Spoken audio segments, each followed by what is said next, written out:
أعوذ بالله من الشيطان الرجيم بسم الله الرحمن الرحيم ومن آياته أن يرسل الرياح وقال أيضا الله الذي يرسل الرياح فتثير سحابا. கண்ணியத்திற்குரிய அல்லாஹ்வின் அடியார்களே, கடந்த ஒரு வாரமாக நாம் கேள்விப்பட்டு கொண்டிருக்கும் அதே போன்று செய்திகளில் பார்த்து கொண்டும் இருக்கக்கூடிய செய்திகளில் முதன்மையான செய்தியாக டிட்வா புயலை பற்றி நாம் பார்த்து கொண்டிருக்கின்றோம். இந்த புயல் இலங்கைக்கு பக்கத்தில் இருந்து துவங்கி இலங்கையில் ஒரு ருத்ர தாண்டவம் ஆடிவிட்டு அது கொஞ்சம் கொஞ்சமாக தமிழகத்தை நகர்ந்து வந்து தற்போது காரைக்காலில் மையம் கொண்டு அங்கிருந்து கொஞ்சம் கொஞ்சமாக நேற்று முதல் நகர்ந்து சென்னை வரை சென்றிருக்கிறது, வலுவிழந்திருக்கிறது, அப்படி இருக்கிறது, இப்படி இருக்கின்றது என்ற இந்த செய்திகளை கடந்த 3-4 நாட்களாக ஒவ்வொரு செய்திகளிலும் நீங்கள் தொடர்ச்சியாக பார்க்கலாம். இதில் நாம் கவனிக்க வேண்டிய 3 முக்கியமான விஷயங்கள் இருக்கின்றது. முதலாவது, இலங்கையில் இந்த புயல் செய்த வேலைகளை நீங்கள் செய்திகளிலே பார்த்திருக்கலாம். இலங்கையினுடைய பல பகுதிகளை இந்த புயல் பல பகுதியில் வாழக்கூடிய மக்களுக்கு கடுமையான சேதாரத்தை ஏற்படுத்தி இருக்கிறது. அல்லாஹு தாலா அந்த மக்கள் எதை இழந்தார்களோ அதற்கான சிறந்த பகரத்தை அல்லாஹ் அவர்களுக்கு வழங்க வேண்டும். இதில் உயிர் சேதம் மட்டும் கிட்டத்தட்ட 170 நபர்களுக்கு மேலாக இறந்திருக்கிறார்கள். 130 மக்களுக்கு மேலாக காணாமல் போகி இருக்கிறார்கள். இது அரசாங்கம் கொடுத்திருக்கக்கூடிய அதிகாரப்பூர்வமான தகவல். இன்னும் தகவலில் வராதது இன்னும் எத்தனை நபர்கள் என்ன ஆனார்கள் என்பதே தெரியாமல் இருக்கிறது. பல இடங்களில் பலதரப்பட்ட வகைகளில் நிலச்சரிவு ஏற்பட்டிருக்கிறது. அதில் எத்தனை நபர்கள் புதைந்து போனார்கள் என்றும் தெரியவில்லை. மாடு மேய்க்க சென்றிருந்த, வயல்வெளிக்கு சென்றிருந்த ஒரு நபர் திடீரென்று வெள்ளப்பெருக்கு ஏற்பட்டதால் மாட்டை வேறு வழி இல்லாமல் விட்டுவிட்டு அங்கிருந்த தென்னை மரத்தினுடைய உச்சிக்கு ஏறி அங்கேயே தன்னுடைய உயிரை பாதுகாத்து இருந்து கடைசியில் ஹெலிகாப்டரின் மூலம் இராணுவ அதிகாரிகள் மீட்டதை இலங்கையினுடைய வரலாற்றிலேயே மிகப்பெரிய ஒரு பரபரப்பை ஏற்படுத்தியிருக்கிறது. இப்படி கடுமையான சேதாரங்களை ஏற்படுத்தி இருக்கக்கூடிய இந்த புயல் கிட்டத்தட்ட 40,000 குடும்பங்கள் பாதிக்கப்பட்டிருக்கின்றது. இந்த ஒரு வாரத்தில் 40,000 குடும்பங்கள், இவர்களுடைய வாழ்வாதாரம் முழுக்க பாதிக்கப்பட்டு விட்டது. அதே போன்று 2 லட்சம் பேர், 2 லட்சம் மக்கள் ஒரு இடத்தில் இருந்து இன்னொரு இடத்திற்கு இடம் மாற்றப்பட்டிருக்கிறார்கள். அவர்கள் எங்கு வசித்து வந்தார்களோ, அவர்கள் எங்கு வாழ்ந்து கொண்டு வந்தார்களோ அந்த இடத்திலிருந்து கிட்டத்தட்ட 2 லட்சம் மக்கள் இடம் மாற்றப்பட்டிருக்கிறார்கள். விமானங்களுக்கு வெவ்வேறு நாடுகளுக்கு செல்வதற்காக 5 நாட்களுக்கு முன்னால் விமான நிலையத்திற்கு சென்ற 300 நபர்கள் முடக்கப்பட்டிருக்கிறார்கள். விமான நிலையத்திலேயே விமான சேவை இல்லை. இது போன்று பலதரப்பட்ட பாதிப்புக்கு இலங்கை உள்ளாகி இருக்கின்றது. கண்டி, அக்கரைப்பட்டு போன்ற பகுதிகள் எல்லாம் ஒன்றுமே இல்லாமல் எங்கிருந்து சுற்றி பார்த்தாலும் ஒரு மிகப்பெரிய கடலை போன்றும் ஒரு தீவை போன்றும் காட்சியளிக்கக்கூடிய நிலையில் இலங்கை இன்று மாறி இருக்கின்றது. அல்ஹம்துலில்லாஹ், இந்தியாவிலிருந்து மிகப்பெரிய உதவிகளை முதன்மை நாடாக இலங்கைக்கு இந்தியா அனுப்பி வைத்திருக்கிறது. 2 கார்கோ முழு விமானம் மூலம் அவர்களுக்கு தேவையான மருந்துகளும் உணவுகளும், அதே போன்று மிகப்பெரிய கண்டெய்னர் ஷிப்புகளில், கப்பல்களில் மிகப்பெரிய உதவி உபகாரணங்கள் இந்தியா அனுப்பி வைத்திருக்கிறது. இதற்கு பின்னால் மிகப்பெரிய அரசியல் காரணம் இருந்தாலும் பலனடைபவர்கள் இருக்கும் வரைக்கும் அந்த உதவியை நாம் பாராட்டித்தான் ஆக வேண்டும். இப்படி இருக்கக்கூடிய இந்த சூழ்நிலையை கொஞ்சம் உன்னிப்பாக நீங்கள் கவனித்து பாருங்கள். நேற்று வரை, இரவு வரை, நேற்றைய முன்தினம் வரை ஒவ்வொரு நகரங்களுக்கும் பெய்த மழை அல்லாஹு தாலா இன்னும் ஒரு வாரத்திற்கு நீட்டினால் என்ன நிலைமையாகும், இன்னும் ஒரு மாதத்திற்கு நீட்டினால் அல்லாஹு தாலா அந்தந்த இடத்தில் வசிக்கக்கூடிய மக்களுடைய நிலைகள் என்ன? இந்த புயலில் அளவுக்கு அதிகமாக வானிலை நிபுணர்கள் குழம்பி போயிருப்பதை அவர்களே சொல்கிறார்கள். பொதுவாக ஒரு புயலை பற்றி கணிப்பார்கள். அந்த புயல் இங்கிருந்து கிளம்பி இப்படி செல்லும் அப்படி செல்லும் என்று அவர்கள் பேசுவார்கள். ஆனால் இந்த புயல் வானிலை திறனாய்வார்களை மிகப்பெரிய ஒரு குழப்பத்திற்கு ஆட்படுத்தி இருக்கின்றது. அந்த புயல் ஒரு இடத்தில் வீசுகின்றது, அடுத்த இடத்திற்கு நகரும் என்று அவர்கள் கணிக்கும் போது அதனுடைய வேகத்தை ஒட்டுமொத்தமாக சுருக்கி கொண்டு குறைத்து கொண்டு அதே இடத்தில் மையம் கொள்வதும் மீண்டும் வலுவிழந்ததை போன்று காட்டி கடலுடைய நீருக்குள் சென்று மறுபடியும் வலுப்பெற்று கடலுக்கு மேலாக வந்து அடுத்த பகுதிக்கு மிக குறைவான வேகத்தில் நகர்ந்து செல்வதும் இப்படியுமாக இந்த வானிலை ஆய்வாளர்களையே குழப்பிவிட்டு மிகப்பெரிய இடத்திற்கு மிகப்பெரிய ஒரு மாற்றத்தை இந்த புயல் செய்து காட்டியிருக்கக்கூடிய இந்த நிலையை நீங்கள் பார்க்கலாம். இதை கொண்டு என்ன பாடம் நமக்கு சொல்கின்றது என்பதற்கு முன்னால் பொதுவாகவே மக்களுக்கு எல்லா நேரங்களிலும் இருக்கக்கூடிய ஒரு கேள்விகளுக்கான பதிலை இரண்டாவது விஷயமாக நான் கொண்டு வந்து விடுகின்றேன். இவற்றை ஒட்டுமொத்த நபர்களும் தெரிந்தாக வேண்டும். ஏனென்றால் இதை குறித்து இஸ்லாமிய ஒரு தகவலை நாம் புரிய இருக்கின்றோம். பொதுவாகவே இந்த புயல்கள் இதற்கு முன்னாலும் பலதரப்பட்ட இடங்களில் வந்திருக்கிறது. சில ஆய்வாளர்களுடைய கருத்து இந்த 100 வருடத்தில் வந்திருக்கக்கூடிய மிகப்பெரிய புயல்கள், அதாவது புயல் வந்து சேதாரம் அடைந்த மிகப்பெரிய சேதாரங்களில் இந்த டிட்வா புயலுடைய நிகழ்வும் ஒன்று என்று அவர்கள் சேர்த்திருக்கிறார்கள். 100 வருஷத்துல இலங்கையில் மட்டும் 13 வருடங்களுக்கு முன்னால் மிகப்பெரிய ஒரு வெள்ளம், அதற்கு பின்னால் இப்போது இந்த தித்வா அதை போன்று மிகப்பெரிய ஒரு தாக்கத்தை ஏற்படுத்தி இருக்கின்றது என்றும் கூறுகிறார்கள். நமக்கு தெரிந்த வகையில் 2008 நிஷா புயல் என்பதை நாம் கண்டறிந்தோம் தமிழகத்தில். அதே போன்று 2010, 11 ஆகிய இந்த இடத்தில் மறக்கவே முடியாத கடலூர் மாவட்ட மக்கள் தானே புயல் என்பதை சந்தித்தார்கள். மிகப்பெரிய சேதாரத்தை கொடுத்து சென்ற அந்த தானே புயல். அதே போன்று 2016 வர்தா புயலை கண்டோம். அதே போன்று 2017 ஒக்கி புயல் என்பதை பார்த்தோம். 2018 கஜா புயல் டெல்டா மாவட்டம் மொத்தத்தையும் விவசாய நிலங்கள், விவசாயிகள் மிகப்பெரிய சேதத்திற்கு ஆனார்கள். அதே போன்று நிவர் புயல், 2020 மிக்ஜாம் புயல், 1964 கூட ராமேஸ்வரம் தனுஷ்கோடி என்ற புயலுக்கு பெயர் வைக்கப்பட்டது. அப்படி ஒரு புயலும் வந்தது. இப்போது 2025 இந்த தித்வா புயல் என்பதை நாம் பார்க்கிறோம். பெரும்பான்மையான மக்களுக்கு இருக்கக்கூடிய கேள்வி என்னவென்றால், இந்த புயல்களுக்கு எப்படி பெயர் வைக்கிறார்கள், யார் வைக்கிறார்கள், இந்த பெயர்கள் எப்படி சூட்டப்படுகின்றது, இதனுடைய பொருள்தான் என்ன என்று பல நபர்கள் எப்போதுமே அவர்களுடைய சந்தேகங்கள் அவர்களுக்கு இருக்கின்றது. பொதுவாகவே சைக்ளோன் நேமிங் கமிட்டி என்று உலகத்தில் ஒன்று இருக்கிறது.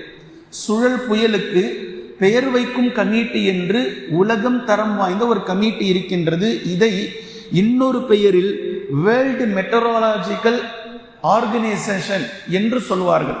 அதாவது WMO என்று சொல்லக்கூடிய இந்த அமைப்பு தான் இந்த புயல்களுக்கு பெயர் வைக்கிறது. இந்த அமைப்பு ஒட்டுமொத்தமாக 13 நாடுகள் சேர்ந்து உருவாக்கப்பட்ட கமிட்டி தான் இந்த கமிட்டி. இந்த 13 நாடுகள் India, Pakistan, Bangladesh, Sri Lanka, Myanmar, Thailand, Maldives, Oman, Iran, கத்தர், சவுதி அரேபியா, UAE, யமன், இந்த 13 நாடுகள் சேர்ந்துதான் இந்த கமிட்டியை உருவாக்கி இருக்கின்றது. இதில் தான் இந்த கமிட்டி இருப்பார்கள். ஒரு புயல் வரும்போதே அதற்கான பெயர்களை ஒட்டுமொத்த நாடுகளும் அவரவர்களுடைய பட்டியலை பெயர்களாக எழுதி கொடுக்கும். அதில் ஒன்றை செலக்ட் செய்வார்கள். உதாரணமாக கஜா புயல் என்று நாம் பேசினோம். இந்த கஜா என்று பெயர் வைத்தது இலங்கை. இலங்கை வைத்த பெயரைத்தான் நாம் சொல்கின்றோம். அதே போன்று நிவர் புயல், இது ஈரான் வைத்தது, ஈரான் பெயர் வைத்தது. தானே புயல் 2010 மிகப்பெரிய சேதாரத்தை ஏற்படுத்திய இந்த தானே என்று பெயர் வைத்தது தாய்லாந்து நாடு வைத்த பெயர் தான் தானே என்பது. இப்போது தித்வா என்று வைத்திருக்கக்கூடிய இந்த பெயர், இது யமன் நாடு வைத்திருக்கக்கூடிய பெயர். இதைத்தான் இந்த 13 நாடுகளில் யாருடைய பெயர் வேண்டுமானாலும் அங்கு செலக்ட் ஆகலாம். அதை வைத்துத்தான் அந்த பெயர்கள் குறிப்பிடப்படுகின்றன. இப்போது நாம் இதிலிருந்து புரிந்து கொள்ளக்கூடிய மிக ஆழமான விஷயம் என்னவென்றால், நன்கு விளங்கிக் கொள்ளுங்கள்.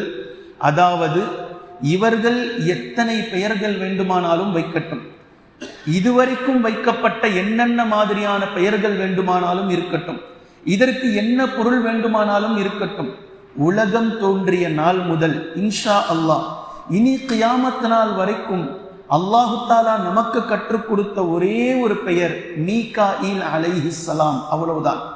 காற்று வீசக்கூடிய மழை அடிக்கக்கூடிய இந்த பொறுப்பை அல்லாஹு தாலா மீகாயில் அலைஹிஸ்ஸலாம் அவர்களிடத்தில் கொடுத்திருக்கின்றான். அல்லாஹு தாலா எப்படி கட்டளையிடுகின்றானோ அந்த கட்டளைப்படி மீகாயில் அலைஹிஸ்ஸலாம் அவர்கள் அந்த கட்டளைக்கு இணங்க செயல்படுகிறார்கள். மீகாயில் அலைஹிஸ்ஸலாம் அவர்கள் எப்படி கட்டளையிடுகின்றார்களோ, எப்படி கொண்டு செல்கிறார்களோ அதன்படி அந்த காற்றினுடைய சுழற்சி, மழையினுடைய அளவு, மழையினுடைய வேகம், மேகங்களுடைய நகர்வு, மேகத்தின் சுழற்சி, இவை அனைத்தையும் அல்லாஹு தாலா அவர்களுடைய கட்டுப்பாட்டில் விட்டிருக்கின்றான். நமக்கு கொடுக்கப்பட்டிருக்கக்கூடிய முஃமின்கள் பார்க்க வேண்டிய ஒரே ஒரு பெயர் மீகாயில் அலைஹிஸ்ஸலாம். குர்ஆனுடைய சில வசனங்களை இப்போது மூன்றாவது விஷயமாக நீங்கள் பாருங்கள். இந்த காற்றும் இந்த புயலும் ஏன் வருகின்றது, எதற்காக அல்லாஹு தாலா கொண்டு வருகின்றான், இதற்கான உன்னிப்பான நோக்கம் என்ன, இதை அல்லாஹு தாலா குர்ஆனில் இப்படி பேசுகின்றான்.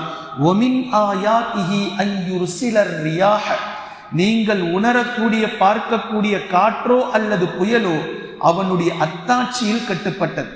இதை நீங்கள் காணும் போது பயந்து ஒளிவதற்காகவோ ரசிப்பதற்காகவோ நீங்கள் பேசுவதற்காகவோ அல்லாஹ் அதை அனுப்பல.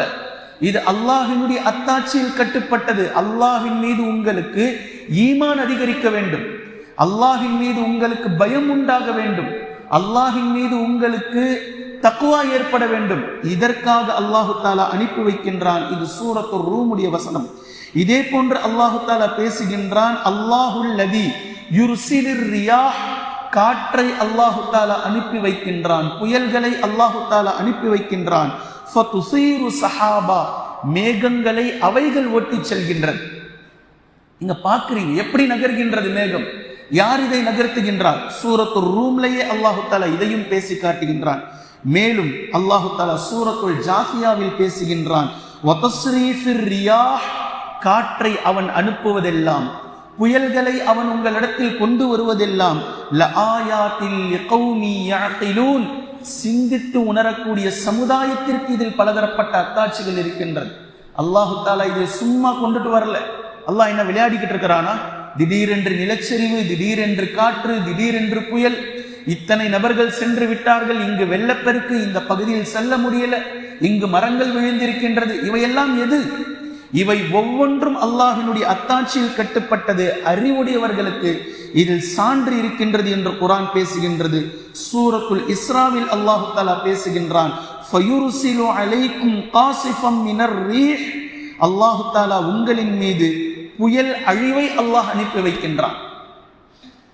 அல்லாஹின் பக்கம் திரும்ப வேண்டும் என்பதற்காக, அல்லாஹ்விடத்தில் நீங்கள் அஞ்சி அவனிடத்தில் நகர வேண்டும் என்பதற்காக, உங்களுக்கான பாதுகாப்பான இடம் அரசாங்கம் இந்த இடத்திலிருந்து அந்த இடம், அந்த இடத்திலிருந்து இந்த இடம், பாதுகாப்பான இடத்திற்கு சென்று விடுங்கள் என்று நகர்த்தலாம்.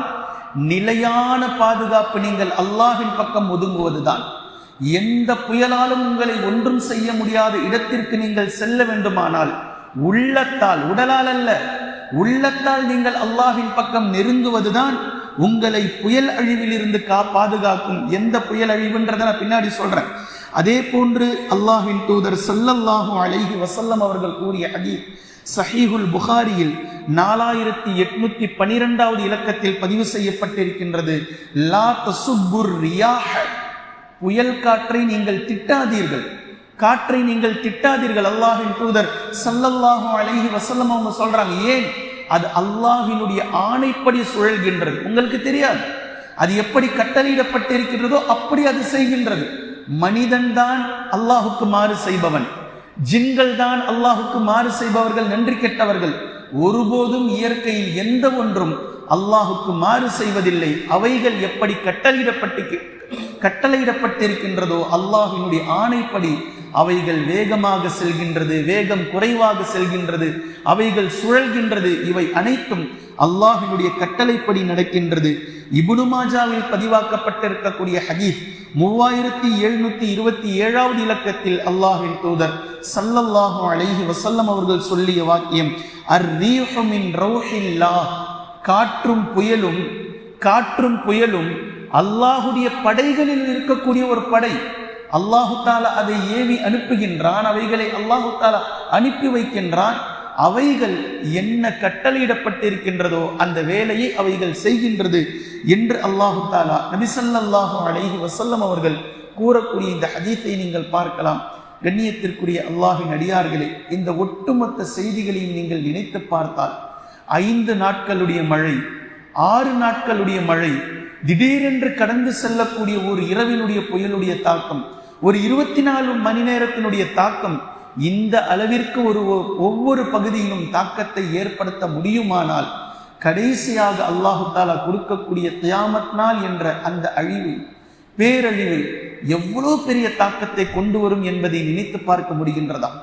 எப்படி அது உலகத்தை புரட்டி போடும், எது போன்ற நிலைக்கு அது கொண்டு வரும். இப்போ வரக்கூடிய புயலுக்கே கரண்ட் ஆஃப், மரங்களை கிளீன் பண்ணா மட்டும்தான் உங்களுக்கு கரண்ட் வரும் என்ற எப்படிப்பட்ட நிலைகளை மனிதர்கள் சந்திக்கிறார்கள்.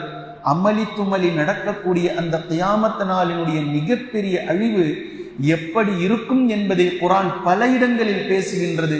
விரண்டு ஓடுவார்கள் சொந்தம் பந்தங்களை விட்டு. எப்படியெல்லாம் அல்லாஹு தஆலா புரிய வைக்க முடியுமோ அப்படியெல்லாம் பேசுகின்றான். இந்த சின்ன சின்ன அழிவுகள் ஒரு முஃமினுக்கு வர இருக்கின்ற மிகப்பெரிய அழிவான மறுமை நாளை நினைவுபடுத்த வேண்டும், கியாமத் நாளை நினைவுபடுத்த வேண்டும். அதை நினைத்து ஒவ்வொரு மனிதர்களும் வாழ வேண்டும். அதை நினைத்து ஒவ்வொரு மனிதர்களும் அல்லாஹ்விடத்தில் தௌபா செய்ய வேண்டும், கையேந்த வேண்டும், உருக வேண்டும். இந்த நிலையில் நம்முடைய மரணங்கள் நிகழ்ந்து விட்டால், இந்த நேரத்தில் நம்முடைய செல்வங்கள் குலைக்கப்பட்டு விட்டால், இது போன்ற ஒரு விஷயத்தில் அல்லாஹு தாலா நம்முடைய கை கால்களை முடக்கிவிட்டால், நம்முடைய வீடுகளை அல்லாஹு தாலா இடிபாடுகளுக்குள் சிக்க வைத்து விட்டால் எப்படி இருக்கும்? அல்லாஹ்விடத்தில் நாம் தௌபா செய்ய வேண்டும், அல்லாஹ்விடத்தில் அதிகமாக நெருங்க வேண்டும். அல்லாஹு தாலா நம்முடைய உள்ளங்களை தட்டி எழுப்புகின்றான். ஒவ்வொரு பகுதிகளையும் நாம் பார்க்கின்றோம். இது போன்ற பகுதியை நீங்கள் இருக்கும் வீட்டை சுற்றி உங்களை நான் ஏற்படுத்தினால், உங்களுடைய வீட்டுக்குள் இது போன்ற அழிவை நான் ஏற்படுத்தினால் உங்களுடைய நிலை என்ன என்பதை இல்லாதவர்கள் சென்று விட்டார்கள், நேற்று நம்மோடு இருந்தவர்கள், இருப்பவர்களுக்கு இது ஒரு மிகப்பெரிய பாடம். இதே போன்ற ஒரு பேரழிவை அல்லாஹ் நம் பகுதியில் ஏற்படுத்தினால் நாம் என்ன ஆவோம் என்ற இந்த நிலைக்கு மனிதர்கள் அல்லாஹ்விடத்தில் நெருங்க வேண்டும், அல்லாஹ்விடத்தில் பயப்பட வேண்டும். நமக்கான ஒரு பாடமும் படிப்பினையும் அல்லாஹு தஆலா மிக கச்சிதமாக இந்த ஒரு வாரத்தில் நிகழ்த்தி இருக்கின்றான். தினம் தினம் அல்லாஹ்விடத்தில் கையேந்துபவர்களாக, இஸ்திக்ஃபார் செய்பவர்களாக, தௌபா செய்பவர்களாக, அல்லாஹ்விடத்தில் மண்டியிட்டு அவனுக்கே முழுக்க அடிமைகளாக இருக்கக்கூடிய அடியார்களாக மாறக்கூடிய பட்டியலில் அல்லாஹ் நம்மை சேர்ப்பானாக. நம்முடைய மௌத்தை அல்லாஹு தாலா திடுக்கிட மௌத்தாக இல்லாமல் லா இலாஹ இல்லல்லாஹ் முஹம்மதுர் ரசூலுல்லாஹ் என்ற கலிமாவோடு இந்த தீனுக்காக வாழ்ந்து இந்த தீனுடைய அடிப்படையில் ஆக சிறந்த மௌத்துடைய பட்டியலில் அல்லாஹு தாலா நம்முடைய மரணங்களை நிகழ்த்துவானாக.